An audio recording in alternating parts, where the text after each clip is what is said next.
اللہ اللہ اللہ اللہ اللہ اللہ اللہ اللہ الحمد للہ رب العالمین والصلاة والسلام علی حبیبہ محمد وآلہ وصحبہ اجمعین. اعوذ باللہ من الشیطان الرجیم. بسم اللہ الرحمن الرحیم. الف لام میم ذالک الکتاب لا ریب فیہ ھدی للمتقین.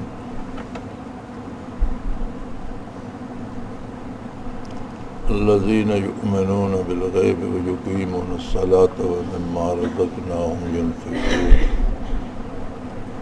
والذین یؤمنون بما انزل الیک وما انزل من قبلک وبالآخرۃ ھم یوقنون اولئک علی ھدی من ربہم واولئک ھم المفلحون. اللہم سبحانک لا علم لنا الا ما علمتنا انک انت العلیم الحکیم. مولایا صلی وسلم دائما ابدا علی حبیبک خیر الخلق کلہم.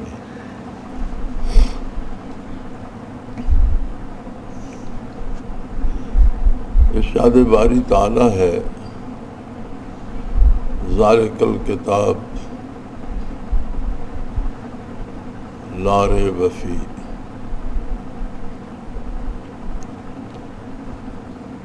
قرآن حکیم ایک ایسی کتاب ہے جس میں کسی ادنی ترین شبے کی کوئی گنجائش نہیں.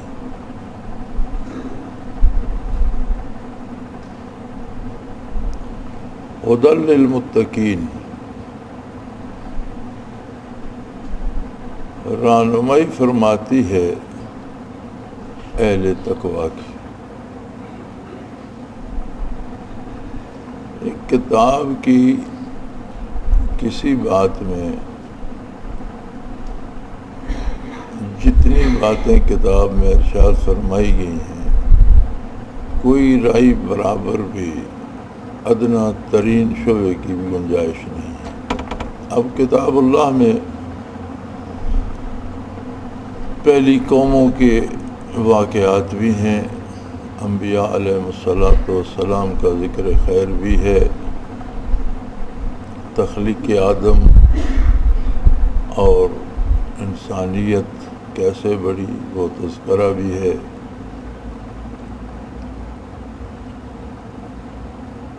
اس کے ساتھ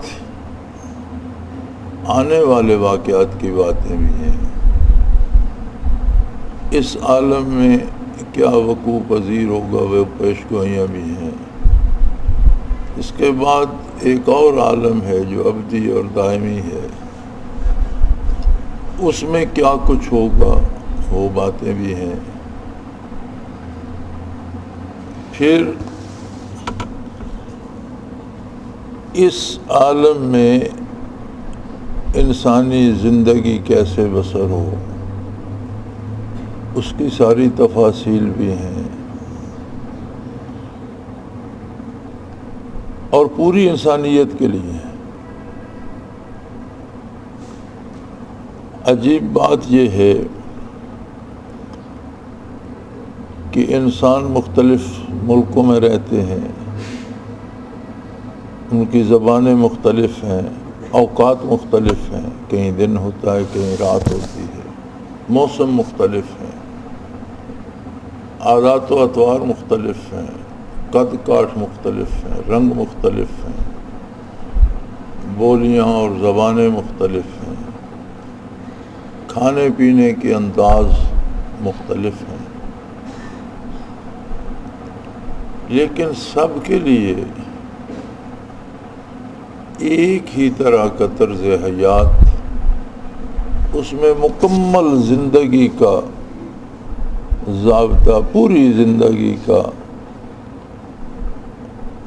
معیشت سے لے کر سیاست تک، حکومت سے لے کر عدالت تک، مزدوری سے لے کر اجر تک،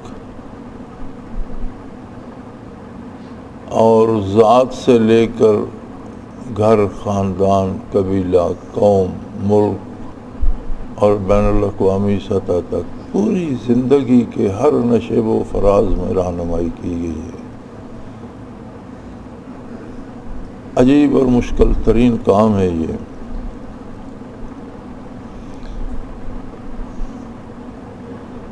اب اس کے بعد ذات باری کے بارے،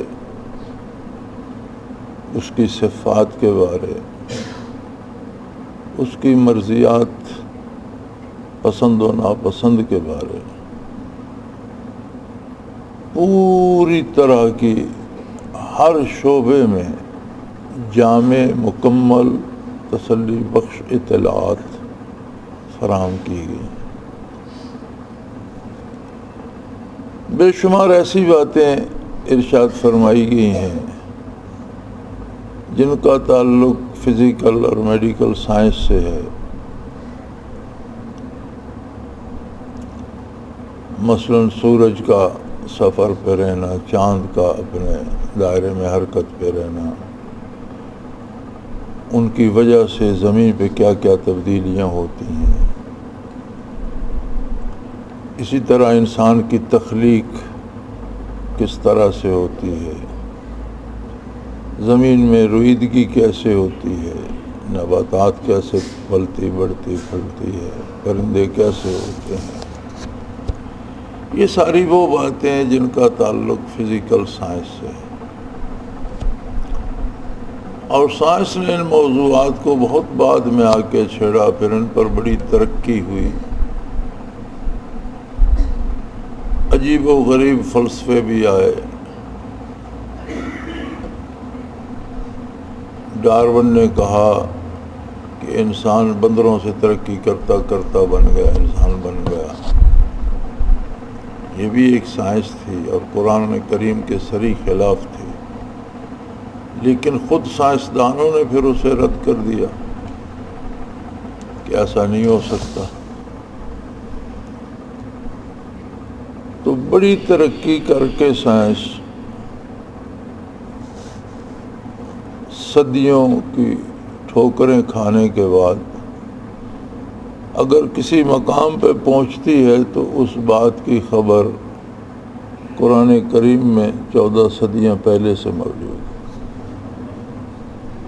اور جہاں جہاں قرآن سے سائنس ٹکرائی، ایک دفعہ تو بڑا غلغلہ ہوا، شور ہوا، لیکن پھر خود سائنسدانوں نے ہی اس کی تردید کر دی۔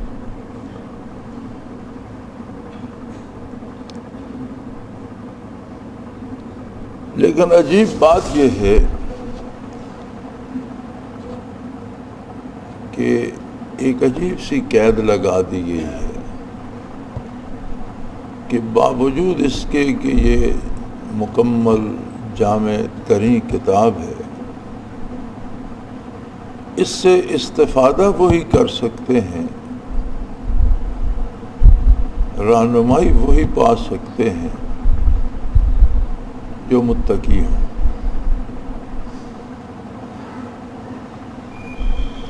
جن کے پاس تقویٰ ہو، ہدی للمتقین۔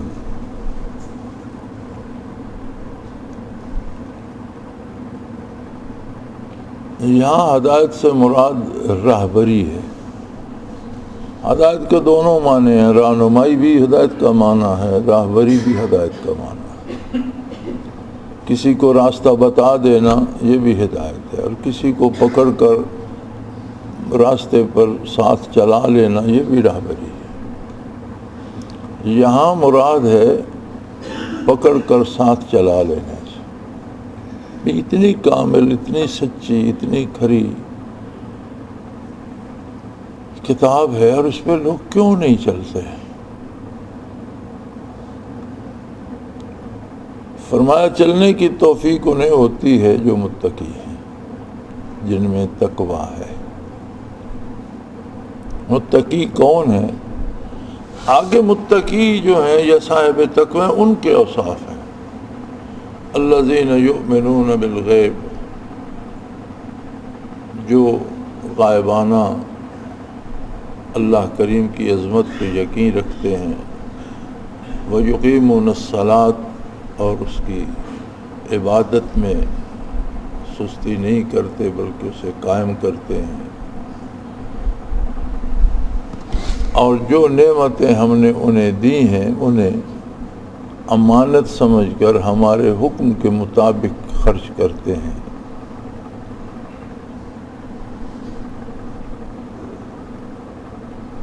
وہ لوگ جو اس کتاب پہ یقین رکھتے ہیں جو آپ پہ اتاری گئی، ان کتابوں پہ بھی ایمان رکھتے ہیں جو آپ سے پہلے اتاری گئیں،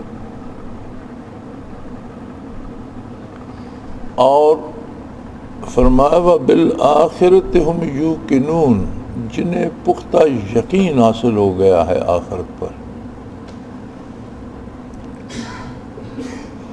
اولئک علی ھدی من ربہم واولئک هم، یہ لوگ اللہ کی طرف سے ہدایت پر ہیں، سیدھے راستے پر ہیں، اور یہی لوگ کامیاب ہیں، فلاح پانے والے۔ لیکن یہ تقوی کیا بلا ہے؟ پہلے قرآن حمید کے اوصاف آگے کہ سچی اور کھری کتاب ہے اور رہنمائی کا حق ادا کر دیتی ہے، لیکن رہنمائی انہی کو نصیب ہوتی ہے جو اہل تقوی ہیں۔ اب اہل تقوی کون ہے؟ آگے ان کے اوصاف آگے۔ تو خود تقوی کیا بلا ہے؟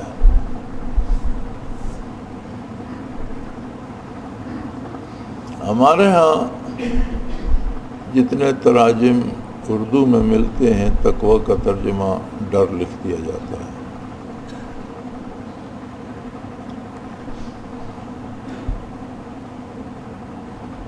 ڈر کتنی قسم کا ہوتا ہے؟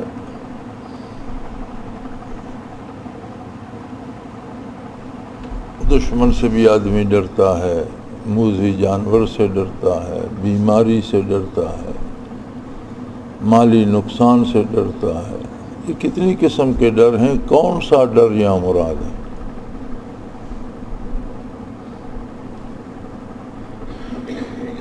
یہاں وہ ڈر مراد ہے جو رشتے میں دراڑ آنے کا ہوتا ہے۔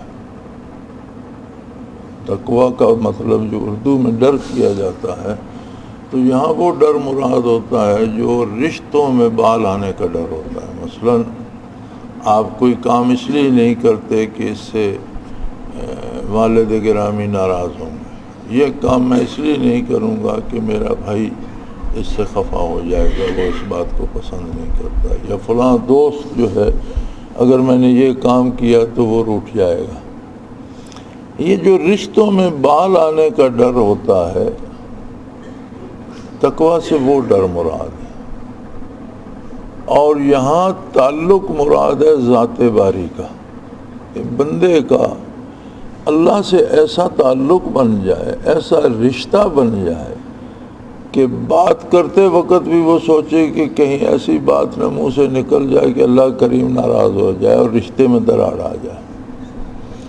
کام کرتے وقت بھی سوچنا پڑے کہ یہ کام کرنے سے کہیں اللہ کریم کے اور میرا جو رشتہ ہے اس میں کچھ دراڑ تو نہیں آ جائے گی۔ یہ ڈر جو ہے یہ تقوی ہے۔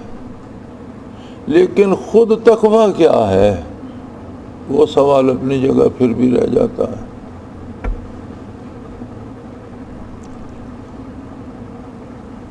تو اس کا جواب ملتا ہے جہاں فرائض نبوت پہ ارشاد فرمایا گیا،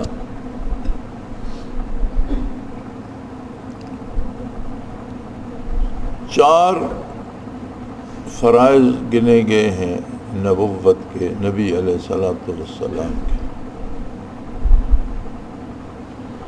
یتلو علیہم آیاتہ، یعنی دعوت الی اللہ بلا تفریق، رنگ یا ملت یا بلا تفریق قوم یا قد کاش یا بلا تفریق دوست دشمن مومن و کافر سب کو اللہ کی طرف دعوت دیتے ہیں. یتلو علیہم آیات ہی اللہ کی آیات سناتے ہیں سب کو تلاوت فرماتے ہیں. وَيُزَكِّيهِمْ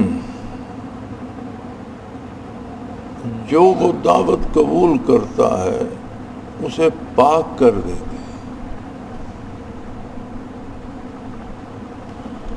اللہ کی ذات پاک ہے، اس کی صفات پاک ہیں. بندے کو جب وہ پاکیزگی اور تزکیہ نصیب ہوتا ہے تو اس کا ایک بندگی کا تعلق عظمت الہی سے استوار ہو جاتا ہے، ایک رشتہ بن جاتا ہے، ایک خاص طہارت چاہیے ہوتی ہے.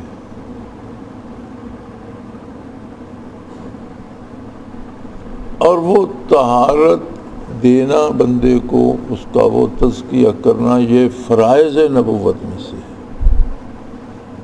وَيُعَلِّمُهُمُ الْكِتَابَ جب تزکیہ ہو جائے تو پھر انہیں اللہ کی کتاب تعلیم فرماتا ہے اللہ کا رسول، جس میں گزشتہ آئندہ کے واقعات اور ان کی روشنی میں موجودہ زندگی کی راہوں کا تعین، والحکمہ اور اس کتاب کی تعبیر، تفسیر، تشریح وہ بیان فرماتا ہے اپنے قول سے بھی، اپنے عمل سے بھی، اپنی پسند و ناپسند سے. نبی کریم نے جو فرما دیا وہ سنت، جو آپ نے کیا وہ سنت، جو آپ نے پسند فرمایا وہ سنت، جس کا آپ نے ارادہ فرمایا اور کسی وجہ سے کر نہ سکے وہ بھی سنت.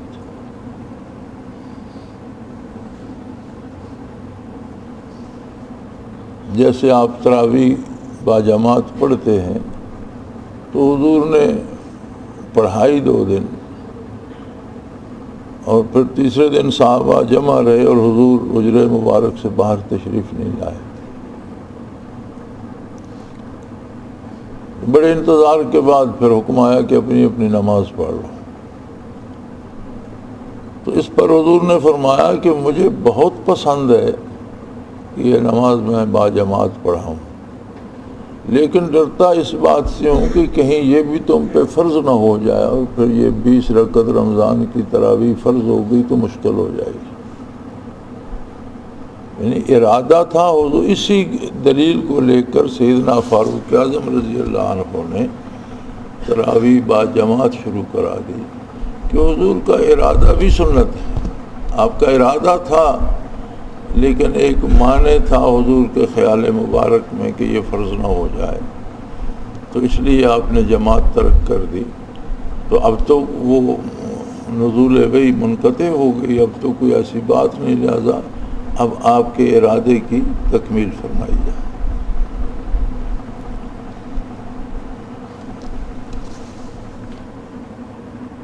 تو یہ جو بنیادی بات ہے تزکیہ، یہ وہ کیفیت ہے جو نبی کی ذات میں اتنی ہوتی ہے کہ قیامت تک آنے والی انسانیت اس سے مستفید ہوتی رہے گی اور اس میں رائی برابر کمی نہیں آئے گی، زیادتی آتی چلی جائے. تو جسے حضور اکرم صلی اللہ علیہ وسلم کی نگاہ پاک نصیب ہو گئی وہ صحابی ہو گیا. صحابی سے مراد صرف صحبت یافتہ نہیں بلکہ فیض یافتہ ہے، یعنی وہ متقی ہو گیا، تقوی کے اعلیٰ درجے پہ فائز ہو گیا. اب جتنے اوصاف متقی کے ہیں کہ وہ عبادت کرتا ہے، اللہ کی اطاعت کرتا ہے، جو اس کے پاس جتنے کمالات اللہ نے دیے ہیں وہ اللہ کی راہ میں خرچ کرتا ہے، ان سب میں درجہ کمال کو پہنچ جاتا ہے صحابی. امانت، دیانت، عمل، ہر شعبے زندگی میں کمال کو پہنچ جاتا ہے۔ بلکہ حضور اکرم صلی اللہ علیہ وسلم کا ایک ارشاد موجود ہے کہ صحابی نے اگر ایک مٹھی جو اللہ کی راہ میں خرچ کی ہے اور بعد میں آنے والے نے احد پہاڑ کے برابر سونا خرچ کیا تو ثواب صحابی کا اس مٹھی جو کا زیادہ ہوگا، کیونکہ جس کیفیت، جس خلوص، جس گہرائی اور گہرائی سے اس نے خرچ کیے وہ کسی دوسرے کو نصیب نہیں ہو سکتی، کہ اس نے براہ راست قلب اثر سے انوارات اپنے قلب میں انڈیلے اور وہ اعلیٰ درجے کا متقی ہو گیا۔ تو برکات نبوت جو ہیں جب یہ دل میں آتی ہیں تو تقوی نصیب ہوتا ہے۔ نبی صرف الفاظ بیان نہیں کرتا یا کوئی قصہ کہانی یا تھیوری بیان نہیں کر دیتا، نبی جو کچھ فرماتا ہے اس کے ساتھ کیفیات بھی ہوتی ہیں، اور جو ایمان لاتا ہے اسے نبی کا ارشاد سن کر وہ کیفیات بھی نصیب ہوتی ہیں۔ عہد نبوی میں یہی رہا، پھر صحابہ میں وہ کیفیات اتنی کامل و مکمل تھیں کہ جسے ان کی صحبت نصیب ہوئی تابعی ہو گیا، تابعین میں اسی طرح وہ جامع صفات تھے، ان کی صحبت میں کوئی بیٹھا تبع تابع، اس کے بعد یہ شعبہ مختص ہو گیا ان لوگوں کے لیے جنہوں نے بہت مجاہدے کر کے صاحب کیفیات لوگوں کے دلوں سے وہ کیفیات حاصل کی، اور یوں یہ شعبہ بن گیا تزکیے کا، تصوف کا، طریقت کا، سلوک کا، جو بھی نام اسے دیتے رہیں۔ یہ کوئی شریعت سے الگ چیز نہیں ہے، بلکہ شریعت احکام کا نام ہے۔ اتباع شریعت سے مراد احکام پر عمل ہے، اور ان میں زیادہ سے زیادہ خلوص پیدا کرنے کا نام تصوف ہے۔ لیکن یہ از خود پیدا نہیں ہوتا، جس طرح احکام از خود کسی کو نہیں ملے، جس طرح قرآن از خود کسی کو نہیں ملا، حضور صلی اللہ علیہ وسلم کے بتانے سے، آپ کے عطا کرنے سے نصیب ہوا، اسی طرح یہ کیفیات بھی سینہ اطہر پیغمبر صلی اللہ علیہ وسلم سے نصیب ہوتی ہیں۔ اور فرمایا کہ کتاب میں تو ہر طرح کی رہنمائی بلا شک و شبہ موجود ہے، لیکن اس سے استفادہ وہی کرتے ہیں جن کو تقوی نصیب ہوتا ہے، جن کے دل کا تعلق، رابطہ ذات باری سے بن جاتا ہے، جن کا ایک رشتہ اللہ کریم سے بن جاتا ہے، اور جو اس حد پہ پہنچ جاتے ہیں کہ وہ مرضیات باری کے خلاف سوچنے سے بھی ڈرتے ہیں کہ کہیں اللہ کریم خفا نہ ہو جائیں، کہیں رشتے میں دراڑ نہ ہو جائے۔ اور کسی کو یہ نعمت نصیب ہو تو اس کا پتہ کیسے چلے گا، خود اسے کیسے پتہ چلے گا؟ فرمایا تقوی کی پہلی خوبی تو یہ ہے کہ اس نے اللہ کو دیکھا نہیں، لیکن وہ اس کو مانتا ہے، اور ماننا اپنی ممکن حد تک مانتا ہے، اس کی ذات پہ ایمان رکھتا ہے، اس کی صفات پہ ایمان رکھتا ہے، اور مزے کی بات یہ ہے کہ یہ ایمان بالغیب ہے، صرف ایک رشتہ قلبی ایسا استوار ہو گیا ہے کہ وہ یقین کے اعلیٰ درجے کو پہنچ گیا ہے۔ اور پھر دوسری نشانی یہ ہے کہ اللہ کی عبادت میں وہ سرگرم ہوتا ہے، پھر جو اس کے پاس ہوتا ہے کہ علم ہوتا ہے، اقتدار ہوتا ہے، اختیار ہوتا ہے، طاقت ہوتی ہے، دولت، کوئی نعمت جو اللہ دیتا ہے اس نعمت کو اپنی بڑائی پہ خرچ نہیں کرتا، خود فرعون بننے کی کوشش نہیں کرتا، بلکہ سمجھتا ہے کہ یہ ساری نعمتیں اللہ کریم کی امانت ہیں، مالک وہ ہے اور اس مالک کے حکم کے مطابق ان کو خرچ کیا جانا چاہیے، یہ انفاق ہوتا ہے۔ اسے کتاب پہ یقین کامل حاصل ہوتا ہے اور آخرت پہ اسے مکمل یقین ہوتا ہے۔ یعنی اپنے لیے، ہر ایک کے لیے اللہ نے ان آیات مبارکہ کو آئینہ بنا دیا کہ ہم اپنے آپ کو دیکھنا چاہیں تو اس آئینے میں دیکھیں، اپنے دل کو ٹٹولیں کہ اس میں کتنا یقین ذات باری پر ہے، کتنا یقین کتاب پر ہے، اپنے کردار کو دیکھیں کہ میں عبادات میں کتنا دل لگتا ہے میرا، معاملات میں عظمت الہی کا کتنا خیال رہتا ہے، اور پھر یہ دیکھیں کہ آخرت پہ یقین کا عالم کیا ہے۔ اگر ان چیزوں میں ترقی ہو رہی ہے، یقین پختہ ہو رہا ہے، بہتری ہو رہی ہے، تو یقیناً تقوی یا تزکیہ، یہ متبادل الفاظ ہیں، مفہوم ایک ہی ہے، نصیب ہو رہا ہے۔ اس کا معیار یہ نہیں ہے کہ میری دعا قبول ہو، دعا ایک شیطان نے مانگی تھی تو اللہ نے وہ بھی قبول کر لی، اس کی اپنی مرضی۔ کافر دعائیں کرتے ہیں دنیا کے لیے تو اس کی مرضی، ان کی بھی بعض مان لیتا ہے بعض نہیں، اس کا اپنا ایک نظام ہے۔ بعض اتفاقات ہوتے ہیں من جانب اللہ، ہم اسے اپنی کرامت سمجھ لیتے ہیں، اپنی بڑائی کے خیال میں پھنس جاتے ہیں۔ تو عظمت الہی جس کے سامنے ہو اسے بڑائی کا خیال شائبہ بھی نہیں گزرتا، وہ اپنے آپ کو بالکل بے مایا سمجھتا ہے، اسے سمجھ آ جاتی ہے کہ میں کچھ بھی نہیں۔ اپنا تجزیہ کرتے رہو تو یہ سمجھ نہیں آتی، جب تک عظمت الہی واضح نہ ہو تب تک یہ سمجھ نہیں آتی کہ میں تو کچھ بھی نہیں ہوں۔ ہر طرف دیے اور لیمپ اور بلب ہی جلتے رہیں تو ہم اسی میں پھنسے رہیں گے کہ اس کی روشنی زیادہ ہے یا اس کی زیادہ ہے، اس کی زیادہ ہے۔ سورج نکلتا ہے تو ہر چیز ختم ہو جاتی، جھگڑا ہی ختم ہو جاتا ہے کہ نہیں بھائی کچھ بھی نہیں، سورج ہی سورج۔ معرفت باری نصیب ہوتی ہے تو سارے جھگڑے ختم ہو جاتے ہیں، ورنہ یہ میں اس سے علم میں بہتر ہوں، اس سے میرے پاس فلاں سے پیسہ زیادہ ہے، فلاں سے میرے ساتھ برادری زیادہ ہے، فلاں کی نسبت میں طاقتور ہوں، یہ ساری باتیں چلتی رہتی ہیں۔ جب معرفت الہی کا سورج سامنے آتا ہے تو پتہ چلتا ہے کہ ان دیوں اور موم بتیوں کی تو کوئی حیثیت ہی نہیں۔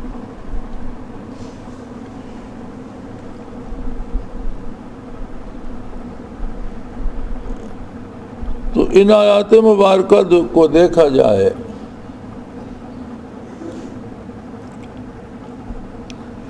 تو اللہ کریم ہر اس بندے کا دعویٰ قبول کرے جو یہ دعویٰ کرتا ہے میں مسلمان ہوں، اور اس پہ رحم فرمائے۔ لیکن جو مسلمان ہونے کا مزہ ہے وہ تب بھی آتا ہے جب تقویٰ نصیب۔ ہر چیز کی ایک اپنی لذت و کیفیت ہوتی ہے، ہر چیز کا ذائقہ ہوتا ہے، کسی کا تلخ کسی کا شیریں۔ اسلام کا ذائقہ، ٹیسٹ اور لذت جو ہے اس کا پتہ تبھی چلتا ہے جب دل روشن ہو، سینہ روشن ہو، برکات نبوت اس میں آئیں، تقویٰ نصیب ہو، ایک رشتہ نصیب ہو جائے ذات باری سے، جو کمرے میں، اندھیرے میں، ظاہر سامنے میں، مجلس میں، اکیلے میں، ہر جگہ لیکن ایک حد تک یہ ہر ایک کو نصیب ہوتا ہے، ہر مسلمان۔ میں نے کئی دفعہ یہ ذکر کیا ہے کہ میں ایک دفعہ جیپ پہ گزر رہا تھا،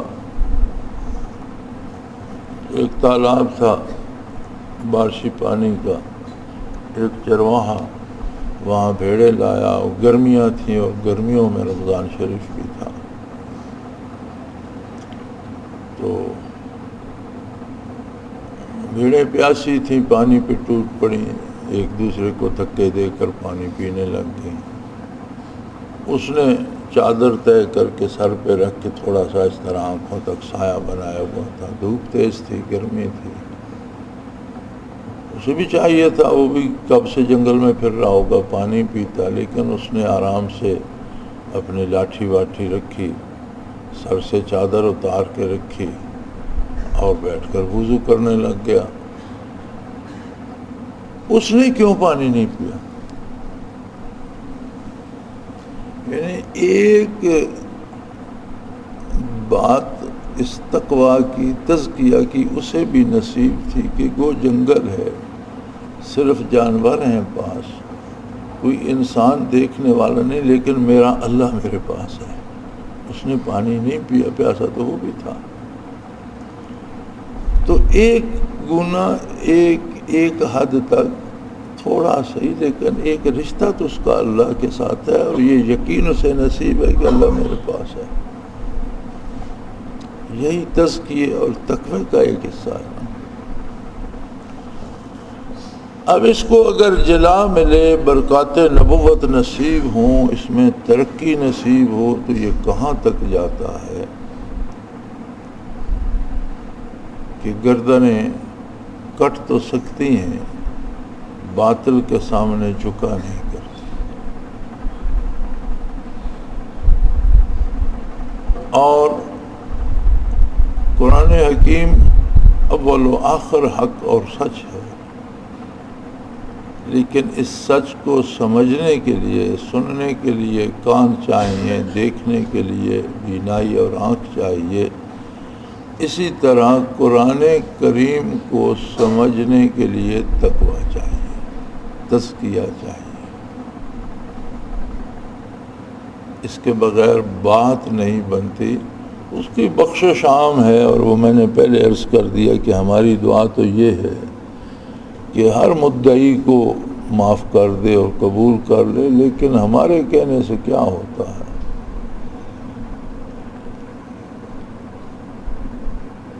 ہم تو اس نے ظن رکھتے ہیں کہ جو بھی اسلام کا دعویٰ کرتا ہے اللہ اس پہ کرم فرمائے، اس کی نجات فرمائے،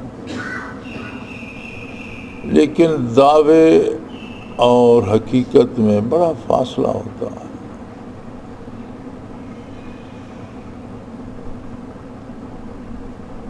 تو اللہ کریم مہربانی فرمائے، دین پر عمل تو دور کی بات ہے، برکات نبوت نصیب نہ ہوں دل کو تو دین کی سمجھ تک نہیں آتی۔ اور بارہا آپ نے ایسے واقعات پڑھے، سنے، دیکھے ہوں گے، سمجھے ہوں گے، اور اپنے ساتھ ہوتا ہے کہ وہی بات جو ہم دوسروں کو سمجھاتے رہتے ہیں، یہ جرم ہے، یہ گناہ، وہ خود کر لیتے ہیں۔ ایک عالم ایک جہان کو سبق پڑھاتا ہے کہ یہ حلال ہے، یہ حرام ہے، لیکن پیسے لیتے وقت خود پرواہ نہیں کرتا حلال حرام۔ ایسا کیوں ہوتا ہے؟ ایک عجیب بات نہیں ہے، یا اس کے لیے کوئی الف بے جیم کسی کی مثال دینے کی ضرورت نہیں ہے۔ تو ایسا کیوں ہوتا ہے کہ ایک جہاں کو ایک بندہ بتا رہا ہے کہ یہ ناجائز ہے، حرام ہے، اور خود وہ لے رہا؟ کہ بات جب الفاظ کی حد تک رہتی ہے، وہ کیفیت دل میں نہیں آتی، تو بات نہیں ملتی۔ تو اللہ کریم یہ نعمت نصیب کرتے ہیں تو نور ہو جاتا ہے۔ وآخر دعوانا الحمدللہ رب العالمین، الحمدللہ رب العالمین، والصلاة والسلام۔ اللہم ربنا لا تقتلنا بغضبک ولا تهلكنا بعذابک، اللہم ربنا لا تسلط علینا من لا يرحمنا انت ولینا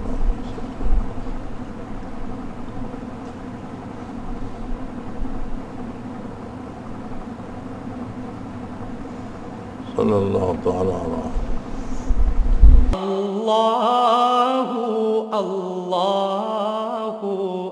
اللہ اللہ اللہ اللہ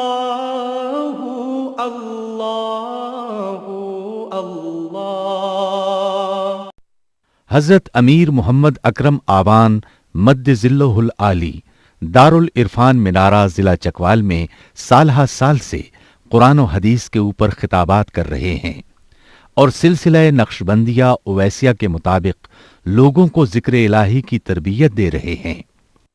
وہ قرآن پاک کی تفسیر ترتیب وار بیان کر رہے ہیں۔ تفسیر قرآن کو وہ موجودہ ملکی اور بین الاقوامی حالات کے مطابق بیان کرتے ہیں۔ موٹر وے سے کلر کہار کے انٹرچینج سے نکلتے ہوئے کلر کہار کی جھیل سے ہوتے ہوئے میانی، بوچھال اور نورپور سے گزرتے ہوئے دارالعرفان منارہ پہنچ سکتے ہیں۔ حضرت امیر محمد اکرم آوان نے بچیوں اور بچوں کی دینی اور دنیاوی تعلیم کے لیے سقارہ اکیڈمی کے نام سے ایک درسگاہ بھی قائم کی ہے، جس کا افتتاح ملک پاکستان کے صدر جنرل محمد ضیاء الحق نے اپنے دست مبارک سے کیا تھا۔ وہ تمام احباب جو اسلام کی طلب رکھتے ہیں ان سے گزارش ہے کہ دارالعرفان منارہ ضلع چکوال میں امیر محمد اکرم آوان صاحب کے خطابات سے مستفید ہوں۔ وہ ہر جمعے کو نماز سے پہلے بیان فرماتے ہیں۔